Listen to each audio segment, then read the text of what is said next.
മസീഹു ദജ്ജാൽ ജൂതന്മാരുമായി ബന്ധപ്പെടുന്ന വിഷയമാണ്. ഇത് നോക്കൂ നിങ്ങൾ, ശാരീരിക അക്രമങ്ങളാ, ശാരീരിക കയ്യേറ്റങ്ങളാണ് ഇപ്പൊ ഞാൻ പറഞ്ഞത്. ഇനി നോക്കൂ നിങ്ങൾ, ഇസ്ലാമിനെ ആദർശപരമായും നേരിടാൻ ജൂതൻ എന്നും ശ്രദ്ധിച്ചു പോന്നിട്ടുണ്ട്. ഇസ്ലാമിനെ ആശയക്കുഴപ്പത്തിലാക്കാൻ ജൂതന്മാർ ശ്രദ്ധിച്ചു പോന്നിട്ടുണ്ട്. എന്താ ജൂതന്മാർ ചെയ്തത്? ആശയക്കുഴപ്പത്തിലാക്കാൻ ജൂതൻ ചെയ്ത വേല എന്താണ്?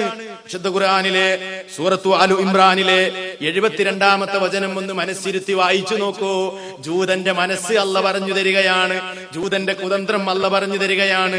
ഇസ്ലാമിനെ ആശയക്കുഴപ്പത്തിലാക്കാൻ ജൂതൻ ഒപ്പിച്ച വേലയെ കുറിച്ച് അല്ല പറയുകയാണ്. വഖാലത് ത്വാഇഫത്തും മിൻ അഹ്ലിൽ കിതാബി ആമിനു ബില്ലദീ ഉൻസില അലല്ലദീന ആമനു വജ്ഹൻ നഹാരി വകുഫറു ആഖിറഹു ലഅല്ലഹും യർജിഊൻ. എന്താ ജൂതന്മാര് പറഞ്ഞത്? വഖാലത് ത്വാഇഫത്തും മിൻ അഹ്ലിൽ കിതാബി, അഹ്ലി കിതാബുകാരിൽപ്പെട്ട ഒരു വിഭാഗം പറഞ്ഞു. എന്താ അവര് പറഞ്ഞതെന്നറിയുമോ? ആമിനു ബില്ലദീ ഉൻസില അലല്ലദീന ആമനു, വിശ്വാസികൾക്ക്, മുസ്ലിമീങ്ങൾക്ക് അവതരിപ്പിക്കപ്പെട്ടതിൽ നിങ്ങൾ പോയി വിശ്വസിക്കുക. വജ്ഹൻ നഹാർ, പകലിന്റെ ആരംഭത്തിൽ, രാവിലെ പോയി നിങ്ങൾ എല്ലാവരും എന്ത് ചെയ്യുക? മുസ്ലിമീങ്ങളാവുക. റസൂലിന്റെ അടുത്ത് പോയി നിങ്ങൾ എല്ലാവരും രാവിലെ പോയി മുസ്ലിമീങ്ങളാവുക. എന്നിട്ടോ വഖ്ഫുറു ആഖിറഹു, വൈകുന്നേരം ആകുമ്പോഴേക്ക് നിങ്ങൾ എന്ത് ചെയ്യുക? സ്വയം ഇസ്ലാമിൽ നിന്ന് അങ്ങോട്ട് പുറത്തു പോകും ചെയ്യുക. എന്നാൽ ലഅല്ലഹും യർജിഊൻ, വിശ്വാസികളും മടങ്ങിപ്പോന്നേക്കാം. ജൂതനൊപ്പിച്ച വേലയാണ്. എന്താ അവർ ചെയ്തതെന്നറിയോ? രാവിലെ പോയാണ് നബിയിൽ വിശ്വസിക്കുക.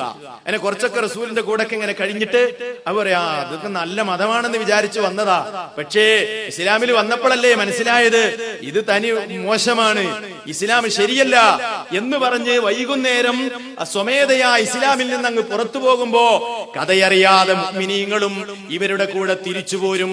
കഥയറിയാത്ത മുഅ്മിനീങ്ങളും. കാരണം ജൂതന്മാർക്ക് വേദഗ്രന്ഥങ്ങളെ കുറിച്ച് അറിവുള്ളവരാണല്ലോ. അപ്പൊ വേദഗ്രന്ഥങ്ങളെ കുറിച്ച് അറിവുള്ളവർ തന്നെ ഇസ്ലാമിൽ വിശ്വസിച്ചിട്ട് തിരിച്ചു പോരുമ്പോ പിന്നെ ഞങ്ങൾ എന്തുകൊണ്ട് നിൽക്കണം എന്ന് ചിന്തിക്കാം. അതുകൊണ്ട് തന്നെ കഥയറിയാതെ മുഅ്മിനീങ്ങളും തിരിച്ചു പോരാം എന്ന ജൂതന്റെ തന്ത്രം പയറ്റാൻ ജൂതൻ ശ്രമിക്കുകയാണ്. അള്ളാഹു അത് തുറന്ന് പ്രഖ്യാപിക്കുന്നു വിശുദ്ധ ഖുർആനിലൂടെ. ഇതൊക്കെ ജൂതന്മാര് ഇസ്ലാമിനെ നശിപ്പിക്കാൻ വേണ്ടി ചെയ്തു വെച്ച വേലകളാണ് സഹോദരന്മാരെ.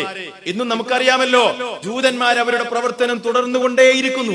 നിങ്ങൾ ഇന്റർനെറ്റ് ഓപ്പൺ ചെയ്താൽ അറിയാം, ഇസ്ലാമിന്റെ പേരിൽ പല സൈറ്റുകളും. അതാരാണ് നടത്തുന്നത്? ജൂതനാണ് അതിന്റെ പിന്നിൽ പ്രവർത്തിക്കുന്നത്.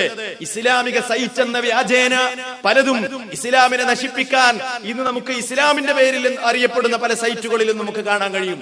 ആരാണ് ഇതിന്റെയൊക്കെ പിന്നിലുള്ളത്? ജൂതൻ വർഷങ്ങൾക്ക് മുമ്പ് തുടക്കം കുറിച്ചതാണ്. ആശയക്കുഴപ്പത്തിലാക്കി ഇസ്ലാമിനെ നശിപ്പിക്കാനുള്ള ശ്രമം. ഈ ജൂതനുമായി ബന്ധപ്പെട്ട വിഷയമാണ് മസീഹു ദജ്ജാൽ. മസീഹു ദജ്ജാലിന്റെ വരവ് ജൂതന്മാരുടെ പ്രതീക്ഷയാണ്. ജൂതന്മാര് വിശ്വസിക്കുന്നത് മസീഹു ദജ്ജാൽ അവരുടെ മോക്ഷത്തിന്റെ മാർഗമായിട്ടാണ്. മസീഹു ദജ്ജാൽ അവരുടെ രക്ഷകനായിട്ടാണ് ജൂതന്മാര് വിശ്വസിക്കുന്നത്. അവര് മനസ്സിലാക്കുന്നത് മസീഹു ദജ്ജാൽ വന്നു കഴിഞ്ഞാൽ ഞങ്ങൾക്ക് ലോകം ഭരിക്കാൻ കഴിയും, ലോകം മുഴുവനും ഞങ്ങളുടെ കീഴിലാകും എന്നാണ് ജൂതന്റെ വിശ്വാസം. അതുകൊണ്ട് തന്നെ മസീഹു ദജ്ജാൽ വരാനുള്ള മുഴുവൻ സംവിധാനങ്ങളും അവര് വരുത്തും, മുഴുവൻ സംവിധാനങ്ങളും അവരുണ്ടാക്കും. ഇത് ജൂതന്റെ പണിയാ. കാരണം ഈ ലോകത്ത് സദാചാരം നിലനിൽക്കുമ്പോ മസീഹു ദജ്ജാൽ വരികയില്ല. അതുകൊണ്ട് ജൂതൻ എന്തു ചെയ്യും? സദാചാരം നശിപ്പിക്കാനുള്ള ശ്രമം ജൂതന്റെ ഭാഗത്തു നിന്നുണ്ടാകും. അങ്ങനെ ആകുമ്പോഴേ അവർക്ക് ലോകത്തെ അടക്കി ഭരിക്കാൻ കഴിയുള്ളൂ അവരുടെ വിശ്വാസപ്രകാരം. അത് ആ ജൂതന്മാരുടെ പ്രേരണ അനുസരിച്ചുകൊണ്ടാണ് പലപ്പോഴും ഈ വിഷയത്തിൽ മുസ്ലിമീങ്ങൾ എന്നവകാശപ്പെടുന്നവർ വരെ തെറ്റിദ്ധാരണയ്ക്ക് വിധേയമായിട്ടുള്ളത്. മസീഹു ദജ്ജാലിനെ ദുർവ്യാഖ്യാനിച്ചവരുണ്ട്. അവിടേക്ക് ഞാൻ വരുന്നുണ്ട് സഹോദരന്മാരെ. അങ്ങനെ മുസ്ലിമീങ്ങളെ വരെ മസീഹു ദജ്ജാലിനെ കുറിച്ചുള്ള പരാമർശങ്ങളിൽ നിന്ന് ഒരുപക്ഷെ പിന്നോട്ട് വലിക്കുന്നത് ജൂതലോബിയാണോ എന്ന് നമുക്ക് സംശയിക്കേണ്ടിയിരിക്കുന്നു. മഹാനായ റസൂലുള്ളാഹി സ്വല്ലല്ലാഹു അലൈഹി വസല്ലം ഈ വലിയ ഫിത്നയെ സംബന്ധിച്ച് ഇതാ നമുക്ക് കൃത്യമായി വിശദീകരിച്ചു തരുന്നുണ്ട്. ഈ വലിയ പ്രയാസത്തെ സംബന്ധിച്ച്, ഇവന്റെ വലിയ ഫിത്നയിൽ നിന്ന് മുസ്ലിമീങ്ങളെ രക്ഷപ്പെടുത്താൻ ആവശ്യമായ വിശദീകരണങ്ങൾ ലോകത്തിന്റെ പ്രവാചകൻ നമുക്ക് നൽകിയിട്ടുണ്ട്. നോക്കൂ നിങ്ങൾ, അള്ളാഹുവിന്റെ റസൂല് പറഞ്ഞത് കേട്ടാൽ അക്ഷരാർത്ഥത്തിൽ നമ്മൾ അത്ഭുതപ്പെട്ടു പോകും. മസീഹുദ് ദജ്ജാലിനെ കുറിച്ച് നബി സല്ലല്ലാഹു അലൈഹി വസല്ലം പറഞ്ഞ ഹദീസുകളൊക്കെ പരിശോധിച്ചാൽ നമ്മൾ അത്ഭുതപ്പെട്ടു പോകും. അല്ലാഹുവിന്റെ റസൂൽ പറയാണ്, മാ ബൈന ഖൽഖി ആദമ ഇലാ ഖിയാമിസ് സാഅതി ഖൽഖുൻ അക്ബറു മിനദ് ദജ്ജാൽ. ആദമിനെ സൃഷ്ടിച്ചതു മുതൽ അന്ത്യനാൾ വരെ മസീഹുദ് ദജ്ജാലിനേക്കാൾ വലിയ ഒരു സൃഷ്ടി ഉണ്ടായിട്ടില്ല. സല്ലല്ലാഹു അലൈഹി വസല്ലം പറയുകയാണ്, ആദം നബി അലൈഹിസ്സലാമിനെ സൃഷ്ടിച്ചത് മുതൽ ഇനി അന്ത്യനാൾ വരുന്നത് വരെ മസീഹുദ് ദജ്ജാലിനേക്കാൾ വലിയൊരു ഫിത്ന ലോകത്തുണ്ടായിട്ടില്ല, ഉണ്ടാവുകയില്ല. ഒന്നുകൂടെ വ്യക്തമാക്കുകയാണ്. ഒരിക്കൽ റസൂലുള്ളാഹി പറയുകയാണ്, യാ അയ്യുഹന്നാസ്, ഓ ജനങ്ങളെ, ലം തകുൻ ഫിത്നതുൻ അലാ വജ്ഹിൽ അർളി മുൻദു ദറഅഹാ ദുർരിയത ആദമ.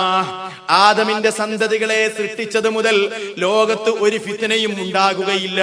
അഅ്ലമ മിൻ ഫിത്നത്തി ദജ്ജാൽ, ദജ്ജാലിന്റെ ഫിത്നയേക്കാൾ ഭയാനകമായ ഒരു ഫിത്നയും ഇനി ലോകത്ത് ഉണ്ടാകാൻ പോകുന്നില്ല. എത്രയാണ് ആ ഫിത്നയുടെ ഭയാനകത, എത്ര വലിയ ഫിത്നയായിരിക്കും അത്. എന്നിട്ട് അവിടുന്ന് പറയുകയാണ്, വ ഇന്നല്ലാഹ അസ്സ വജല്ല ലം യബ്അസ് നബിയൻ ഇല്ലാ ഹദ്ദറ ഉമ്മതഹു അദ്ദജ്ജാല. ഈ ലോകത്തേക്ക് വന്ന ഒരൊറ്റ റസൂലും ഒരൊറ്റ നബിയും ആ ഉമ്മത്തിനെ മസീഹുദ് ദജ്ജാലിനെ കുറിച്ച് താക്കീത് നൽകാതെ അല്ലാഹു അയച്ചിട്ടില്ല.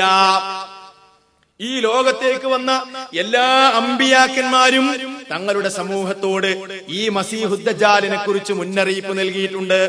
എന്നിട്ട് നബി പറയുകയാണ്, വ അന ആഖിറുൽ അംബിയാഇ, ഞാൻ അവസാനത്തെ നബിയാണ്. വ അൻതും ആഖിറുൽ ഉമമി, നിങ്ങൾ അവസാനത്തെ സമൂഹമാണ്. വഹുവ ഖാരിജുൻ ഫീകും ലാ മഹാല, സംശയിക്കണ്ട, അവൻ നിങ്ങളിലേക്ക് വരിക തന്നെ ചെയ്യും, അതിൽ സംശയം വേണ്ട. എന്താ പ്രയോഗം നോക്കൂ, വഹുവ ഖാരിജുൻ, അവൻ വരും, ഫീക്കും നിങ്ങളിൽ, ലാ മഹാല, അതിൽ സംശയം വേണ്ട. മുമ്പ് കാലത്തൊന്നും അവൻ വന്നിട്ടില്ല, ഇനി വരുന്നത് നിങ്ങളിലാണ്. നിങ്ങളാണ് അവസാനത്തെ സമൂഹം, നിങ്ങളാണ് അവസാനത്തെ സമൂഹം. ലോകത്ത് മനുഷ്യർ സൃഷ്ടിക്കപ്പെട്ടതിന് ശേഷം അതുപോലെ ഒരു ഫിത്ന മനുഷ്യന്മാർ അനുഭവിച്ചിട്ടില്ല. അത്രയും ഭയാനകമായ ഫിത്നയാണ്. പ്രയോഗം തന്നെ നോക്കൂ, ഒരൊറ്റ നബിയും താക്കീത് നൽകാതിരുന്നിട്ടില്ല. നിങ്ങൾ ആലോചിച്ചു നോക്കൂ, എല്ലാ നബിമാരും അവരുടെ സമൂഹത്തെ താക്കീത് നൽകിയ വിഷയം ഏതാണ്? ലാ ഇലാഹ ഇല്ലല്ലാഹ് എന്ന വിഷയമാണ്, തൗഹീദിന്റെ വിഷയമാണ് എല്ലാ നബിമാരും തങ്ങളുടെ സമൂഹത്തോട് പറഞ്ഞത്.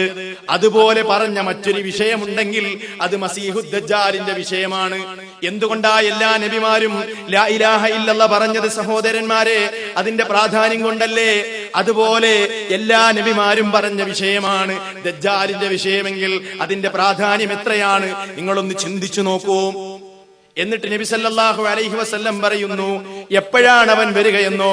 നേരത്തെ ഞാൻ സൂചിപ്പിച്ചതുപോലെ ലാ യഖ്റുജു ദജ്ജാലു, ദജ്ജാല് വരുന്നതല്ല, ഹത്താ യദ്ഖലൻ നാസു അൻ ദിക്രിഹി, ജനങ്ങൾ അവനെ കുറിച്ച് വിസ്മരിക്കാതെ, വഹത്താ തത്റുകുൽ ഇമ്മത്തു ദിക്റഹു അലൽ മനാബിരി, ഇമാമുകളൊക്കെ മിമ്പറിൽ വെച്ച് അവനെ കുറിച്ചുള്ള പരാമർശം, അവനെ കുറിച്ചുള്ള സംസാരങ്ങൾ അവസാനിപ്പിക്കുന്നത് വരെ, ഉപേക്ഷിക്കുന്നത് വരെ അവൻ നിങ്ങളിൽ വരുന്നതേയല്ല.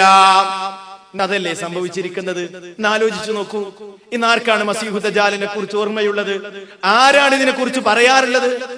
ആരാണ് ഇതിനെക്കുറിച്ച് പറയാറുള്ളത്? 5 നേരങ്ങളിൽ നമസ്കരിക്കുമ്പോൾ നമ്മൾ പ്രാർത്ഥിക്കുന്ന ഈ പ്രാർത്ഥനയുടെ സാരം എന്താണെന്ന് നമുക്കറിയുമോ? നിങ്ങൾ നിങ്ങളോട് ചോദിക്കൂ. സഹോദരന്മാരെ, ഗൗരവമല്ലേ? ഇവന്റെ ഫിത്ന എന്താണെന്ന് നമ്മൾ പഠിച്ചിട്ടുണ്ടോ? ഇല്ല. വിവരമുള്ളവർ തന്നെ ഇവനെ സംബന്ധിച്ച് സംസാരിക്കുന്നില്ല. അങ്ങനെയുള്ള ഒരു ഘട്ടത്തിലല്ലേ നമ്മളുള്ളത്? ഇനി നോക്കൂ നിങ്ങൾ, എത്രയോ ആളുകൾ മസീഹുദ് ദജ്ജാലിനെ നിഷേധിച്ചിരിക്കുകയാണ്. മുസ്ലിമീങ്ങളിൽപ്പെട്ട ഈ സംഭവം ചർച്ച ചെയ്തുകൊണ്ട് പണ്ഡിതന്മാര് പറയാണ്, മസീഹുദ് ദജ്ജാലിനെ കുറിച്ച് പരാമർശിക്കുന്ന ഹദീസുകൾ മുത്തവാത്തിറാണ്. പണ്ഡിതന്മാര് പറയാണ് മുത്തവാത്തിറാണ്. എന്താണ് മുത്തവാത്തിർ എന്ന് പറഞ്ഞാൽ? അള്ളാഹുവിന്റെ റസൂലിൽ നിന്ന് സംഘമായി ഉദ്ധരിക്കപ്പെട്ട ഹദീസുകൾക്കാണ് മുത്തവാത്തിർ എന്ന് പറയുന്നത്. 20-ലധികം സഹാബിമാരിൽ നിന്ന് ഉദ്ധരിക്കപ്പെടുന്ന ഹദീസാണ് സത്യത്തിൽ ദജ്ജാലിനെ കുറിച്ച് പറയുന്ന ഹദീസുകൾ. എന്നിട്ടും ഈ ഹദീസുകളെ തള്ളുന്ന ആളുകളെ നമുക്ക് കാണാൻ കഴിയും. വേറെ ചില ആളുകൾ ഹദീസുകളെ അംഗീകരിക്കുന്നു, പക്ഷേ ദുർവ്യാഖ്യാനിച്ച് തത്വത്തിൽ നിഷേധിച്ചതിന് തുല്യമാക്കുകയല്ലേ പലപ്പോഴും പലരും ചെയ്യുന്നത്. ഹദീസ് അംഗീകരിക്കുന്നു, പക്ഷേ ഹദീസിനെ ദുർവ്യാഖ്യാനിച്ച് തുമ്പില്ലാതാക്കുന്ന ആളുകളെയും നമുക്ക് കാണാൻ കഴിയും. നോക്കൂ, നിങ്ങൾ ഇസ്ലാമിൽ നിന്ന് പുറത്തുപോയ ഒരു വിഭാഗമാണ് ഖാദിയാനികൾ. നിങ്ങൾക്കറിയാം, ഖാദിയാൻ എന്ന പഞ്ചാബിലെ ഗുരുദാസ്പൂർ ജില്ലയിലെ ഖാദിയാൻ എന്ന ഗ്രാമത്തിൽ മീർസാ ഗുലാം അഹമ്മദ് ഖാദിയാനി എന്ന് പറയുന്ന ഒരു വ്യാജ സൂഫി പ്രവാചകത്വം വാദിച്ചു. അദ്ദേഹം പറഞ്ഞു, ആദ്യം ഞാൻ മുജദ്ദിദാണെന്ന്, പിന്നെ പറഞ്ഞു ഞാൻ നബിയാണെന്ന്, പിന്നെ പറഞ്ഞു ഞാൻ ഈസാ നബി അലൈഹിസ്സലാമാണെന്ന്, പിന്നെ പറഞ്ഞു ഞാൻ മഹ്ദിയാണെന്ന്. അങ്ങനെ പലതും വാദിച്ച് ഇസ്ലാമിക വൃത്തത്തിൽ നിന്ന് പുറത്തുപോയ ലോക മുസ്ലിമീങ്ങൾ ഒന്നടങ്കം ഇസ്ലാമിക വൃത്തത്തിൽ നിന്ന് പുറത്താണ് ഖാദിയാനികൾ എന്ന് വിധിയെഴുതിയ ഈ ഖാദിയാനികൾ എന്താണ് ചെയ്തത്? ഈ ഹദീസുകളെ അവരെങ്ങനെയാണ് വിലയിരുത്തിയത്? ദജ്ജാലിനെ കുറിച്ചുള്ള ഹദീസുകളെ അവരെന്തു ചെയ്തു?